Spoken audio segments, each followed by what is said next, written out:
চলে গেল। সকালবেলা সকল প্রজাকে বাদশা ডাক দিয়েছেন। এমন সময় জিজ্ঞাসা করছে, বলো খবর। বলে দাওয়াত করেছি, আমার বাড়িতে খাওয়া দাওয়া করেছেন, আমার বাড়িতে ছিলেন। আর একজন বলো আমার বাড়িতে ছিলেন, আমার বাড়িতে খাওয়া দাওয়া করেছেন। আর একজন বলো, সবাই একই কথা বলে, হুজুর আমার বাড়িতে ছিলেন। বাবাজি সোনা মানিক বাদশা নিজে দেখতেছি, আমার দরবার থেকে শেখ আহমদ বাইরে যায়নি। দিল্লি সকলের বাড়িতে যদি একই টাইমে আমার নবীর এক গোলাম থাকতে পারে, আল্লাহ পাক সে ক্ষমতা দিয়েছেন। আল্লাহর বন্ধু ওলি মানে কি? ওলি মানে কি? ওলি মানে আল্লাহ। আমরা কথায় বলি আল্লাহর ওলি, আল্লাহ কি বলি? ওলি আল্লাহ মানে আল্লাহর বন্ধু। আল্লাহর বন্ধু যারা হয় তাদেরকে আল্লাহ ক্ষমতা দেয়। জোরে বলে বন্ধু আমার ইমামে রাব্বানি বলেন, বাদশাজি এখন বাস্তব প্রমাণ হলো, দিল্লির মানুষেরাও, আপনার প্রজারাও, দিল্লির বাসিন্দারাও সবাই যদি বলে আমি একই টাইমে সকলের বাড়িতে ছিলাম, এটা কেমন করে সম্ভব হয়?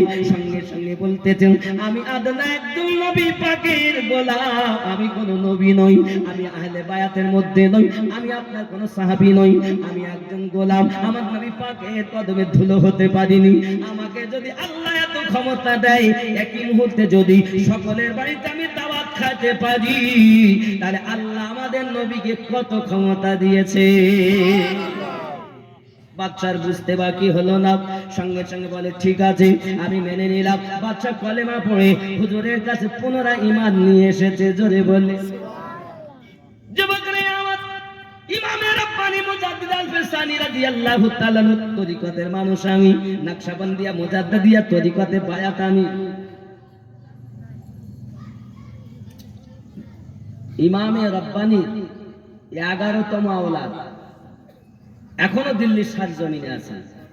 বর্তমান জামানার মুজাদ্দিদ বললে ভুল হবে না। জোরে বলে আমার নজরে, আপনার নজরে অন্য কেউ থাকতে পারে। কোথায় আছে এনার আস্তানা? দিল্লি জামা মসজিদ থেকে 1 নাম্বার গেট, 1 নাম্বার গেট হয়ে চিটলি কবরস্থান আসবেন।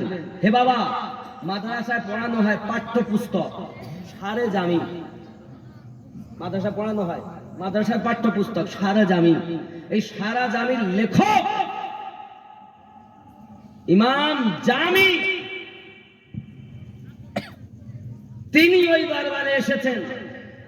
এসে ওই দরবারের খাদেমদের চপ্পল যেখানে রাখা আছে ওইখানে বসে গেছেন। সবাই বলছে ওখানে বসলেন কেন? এই দরবারে গোলামদের জুতোর সমাতুল্য আমি হতে পারিনি। জোরে বলে আব্বাজি আমার সোনা মানিকেরা, যারা চেনে তারা কেনে, যারা বোঝে তারাই মজে। যারা চেনে তারা কেনে, যারা বোঝে তারা মজে, যারা বোঝে না তারা মজে না। সোনা মানিক আমার পৃথিবীর জমিনে আল্লাহ পাকের আউলিয়া বান্দাদের ক্ষমতা অনেক ব্যাপার। আব্বা আমার সাধারণ মানুষ তো দূরের কথা, পৃথিবীর সব থেকে আপনার কিনা দেখা যায়, আমরা তাদেরকে জ্ঞানী ভাবি। মনে করেন ফ্যাক্স মেশিন বানিয়েছে, ফ্যাক্স। আপনি দিল্লিতে আছেন বা আপনার ছেলে আছে, হুবাহু 2 কপি এখন লাগবে, তো কি ফ্যাক্স মেশিন, এখানে খালি সুইচ টেপেন, ওখানে চলে যাবে। টিপতে দেরি, যেতে দেরি, যাবে না যাবে না। আরো একটা জিনিস বলি, বলিদের ক্ষমতা আছে না নাই? বাস্তবে একটা যুক্তি দেই। আচ্ছা, এটার নাম কি? মোবাইল। এখন আপনি বাড়ি থেকে এসেছেন, আসার পরে কেউ জিজ্ঞাসা করছে, মনে করেন আমাদের সভাপতি সাহেব জিজ্ঞাসা করছেন যে ভাই তোমার ছেলে আছে দিল্লিতে, তা খবর কি? আচ্ছা কি বলবো ভাইজান, এখনই ছেলের সঙ্গে কথা বলে আসলাম, দেখে আসলাম ছেলেটার শরীর ভালো না। কোথায় আছে সে? দেখছেন কোথা থেকে? নলডি আছে। কোথায়? দিল্লি। এ কথা যদি এখান থেকে 40 বছর আগে কেউ বলতো, আমার ছেলে দিল্লিতে আছে আমি এখনই দেখে আসছি, তাকে কি বলতো? পাগল বলতো।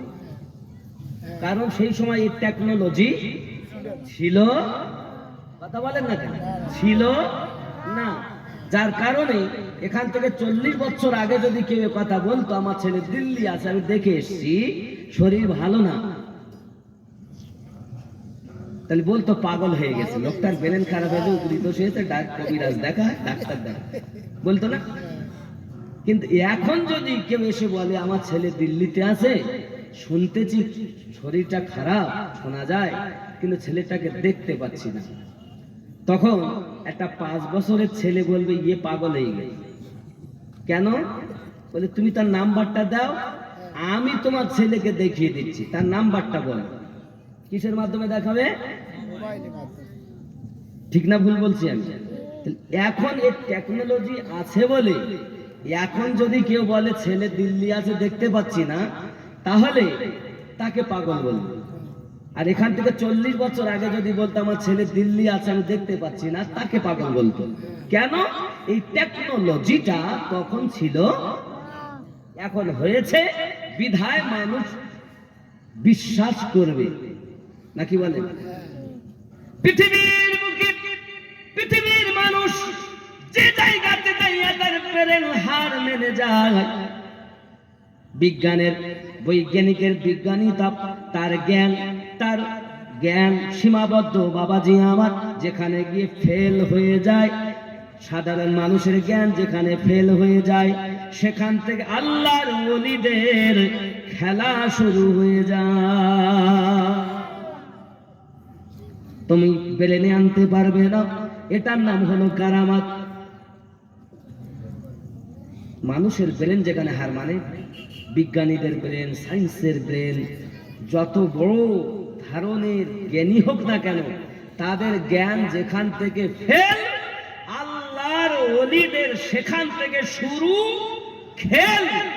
জোরে বলুন না, কথা কি বোঝা যাচ্ছে? ওলি মানে আল্লাহর বন্ধু, ওলি মানে তোমার বন্ধু না চোর কোথাকার। ওলি মানে কি? আল্লাহ বন্ধু।